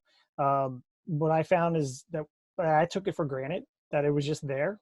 And then as soon as we left, within a month, and people are going to start feeling this, right? The ones that have stuck at home for 5 days, 10 days, it's going to change. Oh, wow, I totally took for granted the water cooler conversations, or my coworkers or my family that would just pop over. All that stuff, you have to be very, very intentional about planning it in, putting it in, making those dates, put it on the calendar and say, let's do this thing. So I'm just going to second that Skype dinner thing or FaceTime dinner is a fantastic idea. We should make that a hashtag FaceTime dinner, because that needs to happen everywhere. I'm going to bring up a question that came through our Q&A right now that's related to this. An anonymous person is asking, how is virtual therapy? Is it possible to be vulnerable if you're not face-to-face with somebody? Has anyone had any experience with virtual therapy? Therapy by internet or by email? I do, but it's kind of skewed because I started my therapy in person and got to know my therapist that way. But because of traveling and now COVID-19, it has to be on the phone. So I can't say what it's like to build trust and intimacy just on the phone. I can imagine that is a little more difficult because you can't see facial expressions, you can't kind of feel the energy in the room, but I think it is possible. And if you have video, that's a little bit better because you can see kind of facial expressions and cues and feel the energy. It is a little bit more awkward to do therapy over the phone or video. I just did that right before this call. I had a therapy over the phone. I've been working with this person for 3 years that I also found on Open Path Collective, which I highly recommend. And it's different. I think we're all adjusting to doing things differently now. And so it's like I said, this is a paradigm shift. So I think more therapists and more people are going to have to be comfortable with teletherapy if they want to get help, because we don't have a choice. In person is not safe. So yeah, I think it's possible, but I think it might take some more time, and you want to give yourself that time and the therapist that time to build that connection, because therapy, it's a process. And I would say it takes at least a full month to start feeling like, okay, I can trust you. I can let my guard down. I actually like you and want to work with you. Or you might decide, you know what, it's been a month. You're not the right therapist for me. I'm going to find someone else. And that's okay too. You know, no hard feelings. It's like dating. Sometimes you're just like, you're not the right person for me. I can't say why. You're not a lovely person, but we don't click. And that's totally okay. That's funny. Just a week ago, last Monday, I started seeing a therapist again after several years of not seeing one. It was not, and it was before COVID-19, so it was like other problems, and I'm like, those aren't even problems anymore. I've got better problems now. What was I bitching about? But now, because I'm like, just staying at home, we're gonna have to just do video. But I think what's important is some people may be kind of like, oh, I don't know if video is gonna work, so maybe I just will go without it. I'm like, if I go without it, I know it will take longer because he's a new therapist. It's going to take longer to build that trust and that kind of relationship and stuff like that. But I feel like this is the time that we need to like lean into therapy or finding a counselor, because, it's great talking to friends and family. But I mean, even just doing that one session after not doing it for a while, I felt so amazing after. I'm like, oh my gosh, someone's listening and had some really great feedback. So I feel like, this is a situation we're in where we're going to have to do it over the phone or over Zoom until these things happen. So don't let that kind of deter you from trying it and getting a therapist if you need it. Yeah, I do all my therapy over the phone now. Same with Melanie. I had established a relationship with my therapist in person, and now I'm just over the phone because they're far and I'm lazy, but also now because of COVID. And something that's helped me that has helped other folks who are going into therapy or approaching therapy is my therapist was super good at reading my body cues. And so we agreed to go over the phone only if she made me promise that I would always tell her like what my body is doing in that moment. When I do therapy, I always walk. I go outside and I talk on the phone and I walk. And so it's mental therapy, and I get outside and I like specifically face the sun, walk around my neighborhood. My neighborhood definitely thinks I'm just like the lady who walks around and talks to herself once a week. But I get my physical like walk into my steps in. I'm a lot more aware of my body, and in therapy, like she'll ask me questions and it's sort of my responsibility too. But I'll be like, you know what? As we're thinking about that, I got a weird feeling in my chest, or I started fidgeting with my zipper, or I stopped, or I started walking faster. And so you'll have to find new ways and tools to communicate. But like everyone is saying, it's extremely necessary. And I think especially in like immigrant families and POC families, therapy is really, really, really stigmatized. And so my heart goes out for it. And I'm like fearful for a lot of people who not only can they not access therapy, but even if they could, it feels like the wrong thing to do. But again, it's like Melanie was saying, these are different times and we need to pull out different measures. Then it's very available and more accessible than before. So aside from talking to a therapist, what are some specific things that people can do to deal with their newfound or existing anxiety that they're experiencing? I've actually, like I said, really had to get back to basics, and I've created a list, a what makes me feel good list. So what makes me feel good? Taking a bath, having coffee, taking a nap, talking to a friend, cuddling my cats, reading one of my favorite poems. I literally just have a list. What makes me feel good? So whenever I'm starting to spiral, like, just go to the list and pick one and just do it right now because that makes me feel good. I think, in this moment when life feels so precarious and scary and dangerous, we have to find the moments of joy and beauty and pleasure. And so that's why it's really important for me to be like, what makes me feel good? What makes me happy? Conversely, sometimes, when I'm spiraling, my therapist, we have like this routine, like 9-11 routine, like turn off the phone, do like 20 jumping jacks, and then journal. Because you got to get into your body and get out of your head. And then once you kind of calm down, then you journal it out. So that's also really helpful for me. And I'll jump on. My wife has been fantastic at this. I have not, because I just get sucked into the news cycle and in the idea that I'm helping a bunch of people by studying this stuff. But she has been doing this gratitude journal every morning for at least the last 6 months. And it's literally wake up, drink water, and the first thing you do is write down 5 things you're grateful for in that moment right now in your life. And it just starts your day with a perspective. Because yes, there's a ton of unknowns and things you can't control, but you can control what you're grateful for. And so if you can do that every single day, every single morning, you're working on your mind and your mental health and the way that you approach the day, no matter what else it's thrown at it, especially stuff you can't control. So she's been awesome at that. I've not been great at that, but it really makes a huge difference. I've seen it, and I need to jump on that train like now. Yeah, my husband's actually been doing that for the past, I'd say, month, and he says it's amazing. So I should probably get on that. I'd say another thing is to remind yourself that there's certain things you can control and certain things you can't control. So for me, over the weekend, I had just like crazy anxiety all last week. And one thing that made me feel like I could control some things was I made like a spreadsheet that looks crazy, but I made a spreadsheet of all these period piece movies that I want to watch because I'm a nerd and I love period pieces. And then also another spreadsheet of inventory of all the things we had in our cupboards, freezer, cleaning supplies. So I knew what we had instead of being like, do we have enough? I'm like, now I know what we have. And that made me feel more in control of certain things. And then I have to just continue to remind myself, there's certain things I can't control. I can't control the stock market. I can't control, who wants to work with me and who doesn't. I can't control this virus. I can't control that. No one can control that. So stop worrying about it because you can't do anything about it. I think I was sharing this before the panel started, but I started doing a 10 o'clock rule. So I turn my phone off from 10 a.m. to 10 p.m. to 10 a.m. every night. It has saved me. But before I did this, I was the kind of person that would wake up first thing in the morning. It was like a secretary in my head was like, oh, thank God you're awake. Here's a doodle list. But ever since I started doing the 10 to 10 rule, I wake up and I actually can hear my thoughts. And before I go to bed, I can hear my thoughts then too.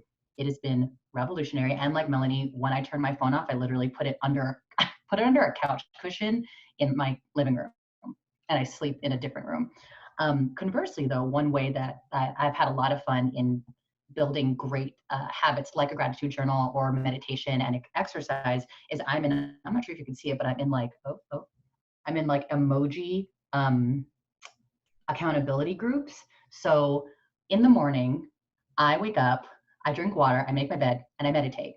And then, I do my thing in the morning. I don't turn on my phone till 10. The first thing I do when I turn on my phone, though, is I go to my meditation emoji accountability group and I send a little meditation emoji. And there are like 9 other people in there who all day long, all we're doing is going bloop, meditation emoji to remind ourselves like, hey, I did it. You should too. I have one set up with my best friend for exercise. Every time one of us exercises, we send each other the cartwheel girl emoji. And it's just like a really fun, healthy way to check in with people. And it doesn't have to be like heavy accountability partners. It's just like, I did it. And a healthy way to interact with our phones, which there are so few of those these days.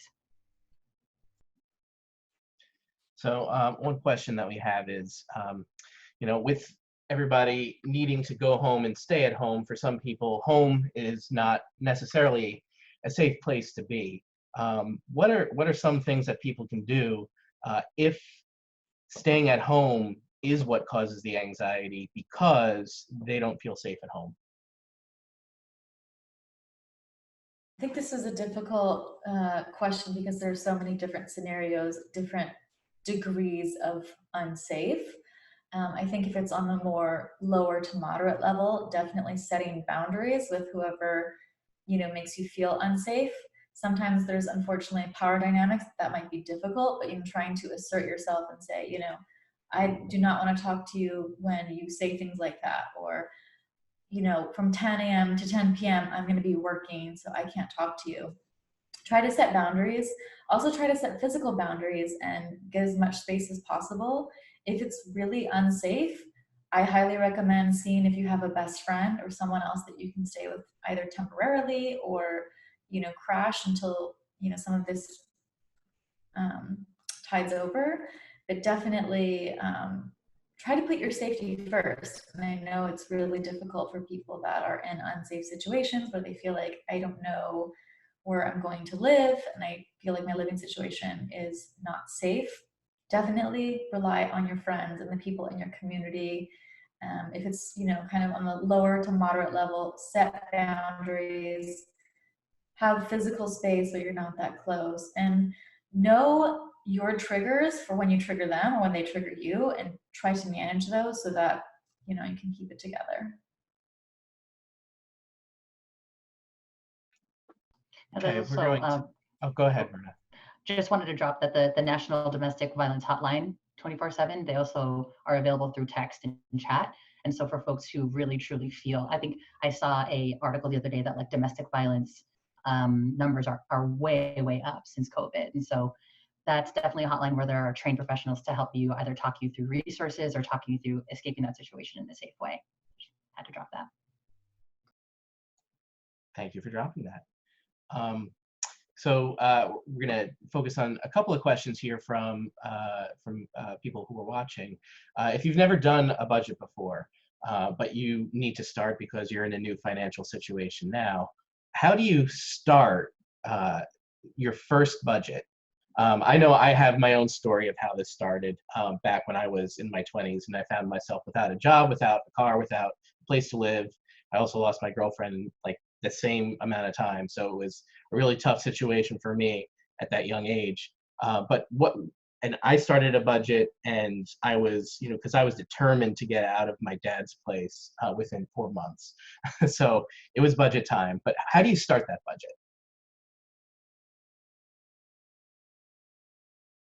I'd say one great place to start is just there's so many content creators like all of us, and we probably all offer some form of budget spreadsheet. A great way, especially if you're a visual person, is looking on YouTube to see, because everyone has their different way of budgeting, and then you can watch the video to see how they have made it and then pick the one that you makes the most sense in your brain. For me, I think how I started making my own budget was also in my 20s, and I think I actually downloaded it from a bank and then continued to morph it, and then just like morphed it year over year. And so now it's kind of my own version of it. And so just like taking a template and then kind of making it yourself. But I think understanding what like the key principles of a budget are, which is like understanding your gross pay, understanding your deductions, understanding your net pay, which is how much you get, and then figuring out, okay, how much can I put into savings for your savings goals, your investments, and then your fixed expenses and your variable expenses. It is very simple. I think understanding the language and what is the kind of priority sequence and what's that kind of look like in a spreadsheet or something like that. And then trying out new things and seeing what works best for you, and just realizing there's no wrong way to do it. Yeah, and I'll jump on that. That's the name of my website, is budgeting. And I'm obviously very passionate about that. But the way that I start most people is just, and I know we're in a specific time, and I'll get to what to do right now. But in general, if you've never even attempted to write down a budget of any kind, I tell people this might seem like a bit of work, but you got a lot of time on your hands. You're not going anywhere. Download your bank statements, your credit card statements, the last 90 days, and just see where is your money going. And go through with a highlighter and just say, okay, food is orange. Everything that's food is orange. And then go through different colors, or just literally label, here's all the different categories, the big buckets that my money is going toward. And then just look at your average spending over the months. And you can say, okay, I typically spend this money on this money on that. That's your first budget. Because a budget is just a plan for your money. So start with where you're at. A lot of people try to go through and they make these pie in the sky budgets. Oh, I'm going to make this perfect budget, and I'm going to save, 40% of my income because I wrote the numbers on a piece of paper, and that's not reality. You need to live in your reality now before you can start changing those habits. Then you can go through and say, okay, I'll cut it here, cut a little here, cut a little there, find that low hanging fruit, and then go from there. But you need to start with, where has my money already been going? If you have no idea where you've been, you don't know where you can go, right? So I talk about it. So I'm going to go a little long here about, it's like a roadmap. And if your budget is the GPS and your goals are the destination, you still can't get anywhere if you don't know where you are, right? Start where you are, and then you can make a map and a plan to get where you want to go. So that's my typical budgeting advice in general, because then you can create something that works for your reality. And then there's goal setting and all that stuff. Right now, sorry, just got muted. You need to enact an emergency budget now, because we are in a state of emergency. What that means is you cover necessities, and then everything else is sort of you discuss, is this worth it, right? But you need a place to stay, you need food on the table. You probably need at least some form of transportation to go get the items that you need. And then you need your utilities. And that's pretty much it. Everything else, you write those 4 things down, you write a hard line, anything below that is optional. So you figure out a way to cover those things. And then everything else is if we can.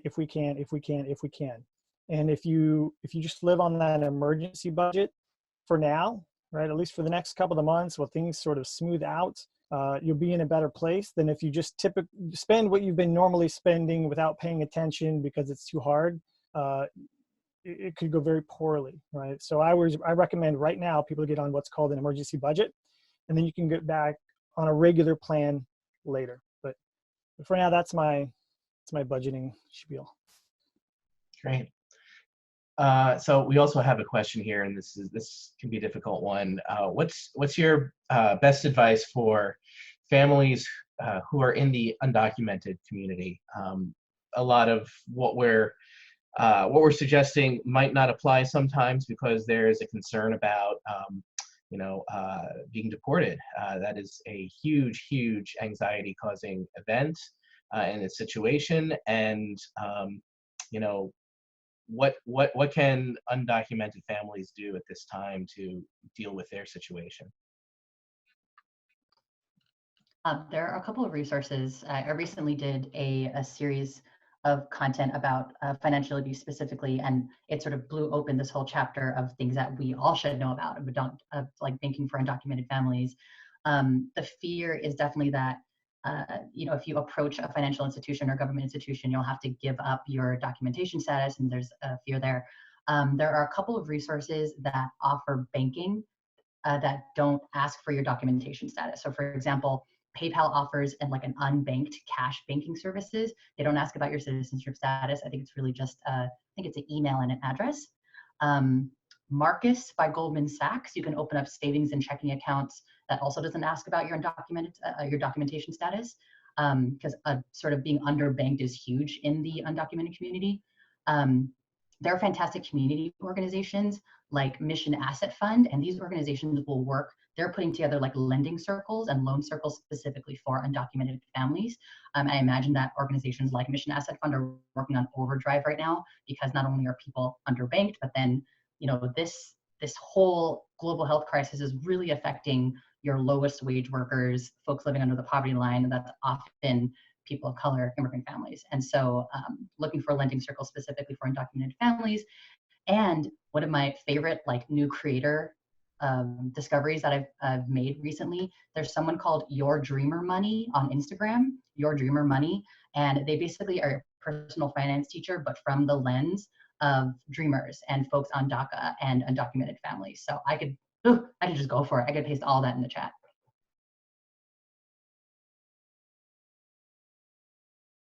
Okay. So one other question is, we are all people who deal with companies on a professional level too, not just as consumers. But number one, as consumers, what do we want to see? What do you want to see from companies in terms of how they can get engaged with people and help them? What types of corporate policies and corporate communications do you want to see right now?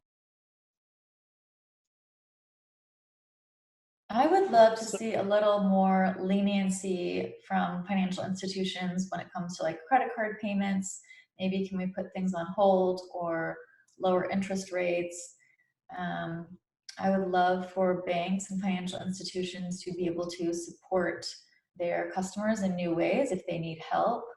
I'm not sure. I feel like there's a whole kind of open space and a lot of opportunities for helping people right now, but I think it's such an unprecedented situation that we don't know what that looks like. But I hope that it can help consumers get back on their feet, live a steady life, and make sure that people can have a roof over their head and food on the table. Because I think a lot of people right now are without income, are worrying about when their next paycheck is coming, or wondering when they're going to work again. And I think now with this shift for everyone, because everyone's money is going to be affected by this in some way, big or small. And how can we work collectively to make sure that this doesn't collapse the entire economy, because there's a whole class of people that are out of work, there's industries that have gone under. You know, what can we do? I don't have the answers, I'm just talking. No, I think that's key. I mean, just expect your company to take care of you, right? So all this growth over the last decade has been because of those insanely talented and hardworking people that help grow those things.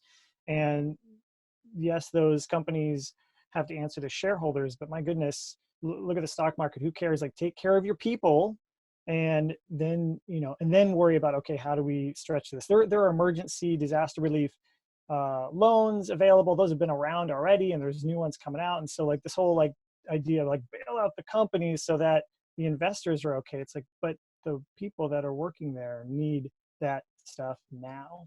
And I do like seeing, so I just put up a thing today on my site about sick leave policies, and a lot of gig economy jobs, chain stores and tech companies are jumping on it very, very quickly and saying, hey, we have a ton of contract workers. We've got a lot of people that aren't salaried and can just sit from home and do their tech job or whatever. We're going to continue to pay them, right? And so they've all, there's a huge list of them. I don't have the complete list, but they're starting to enact that. I want to see that everywhere. Like you said, in the financial institutions, in every industry. We're going to take care of our people, because right now everybody's in this same mess. So let's just keep that going while we have the means, and then worry about the bailout stuff later. Like, let that come on the back end. The focus needs to be that way, not the other way around. One final question from the audience before we go ahead and wrap up for the evening. What are some resources? We've mentioned financial abuse earlier. Berna, I think you mentioned it. What are some of the resources that are available out there right now? And I'm going to start by saying at plutusfoundation.org, we actually had a series on this last year. Throughout the year, we had a lot of resources and articles pertaining to financial abuse. So that's one place you can go, but specifically people who can help, where can they go when they're dealing with financial abuse? Whew, I'm like, crack my knuckles, just ended a bunch of content on that. So specifically, I think there is a fantastic resource.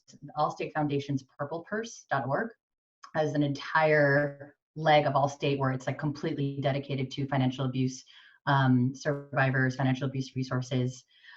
There is, I'm just going to stick in the chat the Instagram post where I just like, me and my community just listed all the resources we can think of in one thread for financial abuse. But there are, there's one organization I'm thinking of that I'll link where they created an entire sort of like educational curriculum for folks who are not only maybe experiencing financial abuse, but for family and friends, how to protect your friends or how to approach someone who you think might be experiencing financial abuse.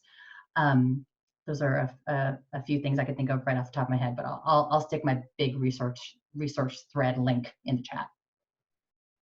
There's also an organization called Free From, which helps women experiencing domestic violence getting out of that situation by teaching them skills for entrepreneurship to get the money to leave, because money is often the situation that people, you know, the reason they stay. So definitely check out Free From. I think it's a great organization and helps a lot of people. And thanks, Berna, for sharing all those resources. I look forward to seeing all of the other companies. Just from, this was actually just a few months ago, I had Jana Lynch on my podcast in November, and I wrote down a few of the resources she shared. There's like, and I'm sure you'll share these as well, U.S. National Domestic Violence Hotline, the U.S. Office of Women's Health Helpline, Ending Violence Association of Canada, and the Assaulted Women's Helpline. Those are just a few that I already had written down, but I'm sure there's a ton out there. Great. I think we're good to wrap up. I'd just like to go through, and maybe everyone one at a time can kind of give some final remarks and make sure our audience knows where they can find you. We did do that at the top, but it was almost 2 hours ago. So let's go ahead and wrap up. Why don't we start with, I'm just going to go the order on my screen here. So Jacob, you're up first. Hey, thanks again for having me. You guys can find me at iheartbudgets.net. My passion is budgeting and managing money and those dollars that you have. Uh, Final thoughts are just everybody is in this together. And as I mentioned earlier, there's no shame in reaching out for help. Community resources is going to be your quickest one.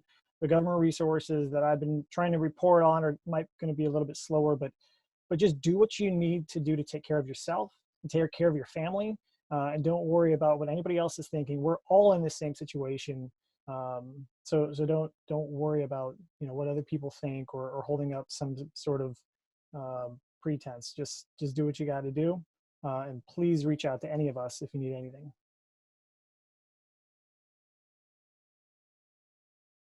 Jessica? Thanks for having me. This is really great. You can find me at my website, jessicamoorhouse.com, or I've been very active on Twitter at Jessie_Moorhouse, or Instagram Jessica I Moorhouse. It's all on my website.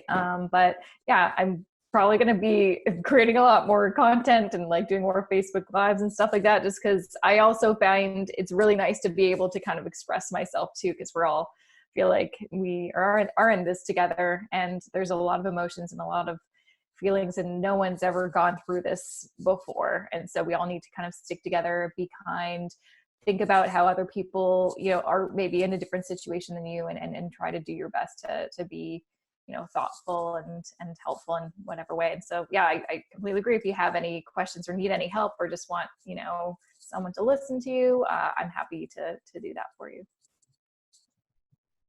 Melanie?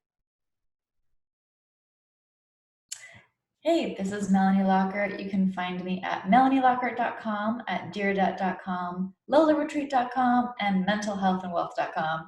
And check out my book, Dear Debt, and also the new podcast, The Mental Health and Wealth Show, which has a lot of amazing episodes that I think are relevant to this chat. My parting words are, I think, keep reminding yourself that you are doing the best that you can, because we all are just doing the best we can, and it can feel jarring when you're like, I know, like I'm not operating at 100, like I'm operating at a 65 right now. Like that's okay. You're doing the best you can. Also take an inventory of where you are wealthy in different areas of your life. Maybe you're like so rich in your health, you're rich in love, you're rich in community support. Like now is the time to really acknowledge, like, wow, I am healthy. This is amazing. I have someone who loves me unconditionally. I have a family that's supportive. I have the best friends that I can tell anything to. Now is the time to really take an inventory on that part, because that is the part that will keep you going when all of this part that we can't control feels so overwhelming. And my last parting words are, this is something that I'm just focusing on personally, is find the moments of joy, beauty, and pleasure anywhere you can, every single day, because that's the joy of being alive, is trying to find those moments. And everything right now feels like it's, getting our attention and trying to bring us down, and you feel overwhelmed. But whenever you can, find the moments of joy, beauty, and pleasure. And Berna? Sweet. Hi again. I'm Berna Anat. You can find me at Hey Berna, Financial Hype Woman. My content right now is a mix of, oh my gosh, let's help each other, and like, I'm gonna throw money memes at you because I know you need to laugh. But right now specifically, and I'm gonna drop this in the chat, I'm working on something I'm calling Hella Helpful, which is free money workshops led specifically by first-gen millennials and Black and Indigenous people of color, all free, all next week. I am cobbling this thing together. I have never done anything like this before, but hopefully we'll pull it off. I'm putting it in the chat. I just want to repeat what I said at the beginning, which is like, community care is extremely important right now, especially as, just like Jacob said, like government programs are going to be dope when they happen. Right now, from day to day, we have each other.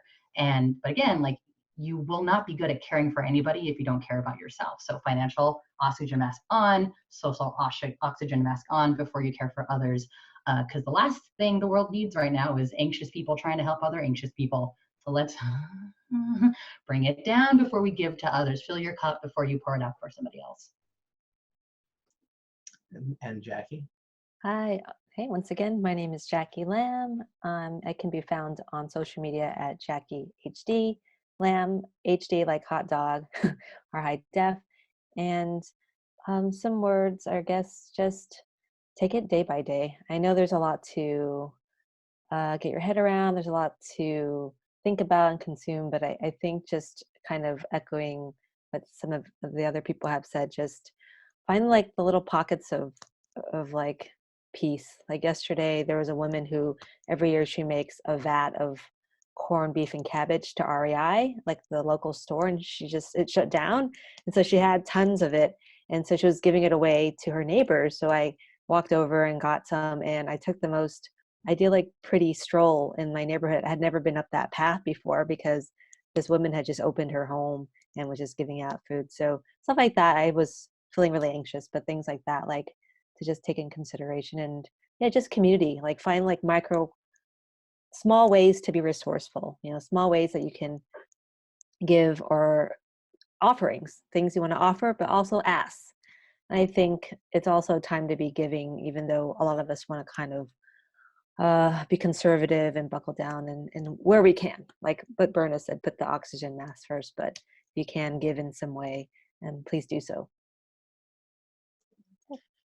Yeah, and we're going to assemble all the resources that we talked about for the last 2 hours and put them together. I really want to thank all of our wonderful panelists who joined me here tonight, donating their time to not just the foundation and not just to everyone who was watching tonight, but to the world. And it is so much appreciated, especially in a time where people are freaking out and understandably needing to be careful with their time and spend it on things that are going to make them money and do things like that. So I really appreciate your time here tonight. I appreciate the foundation team that helped put this together tonight. It's a great group.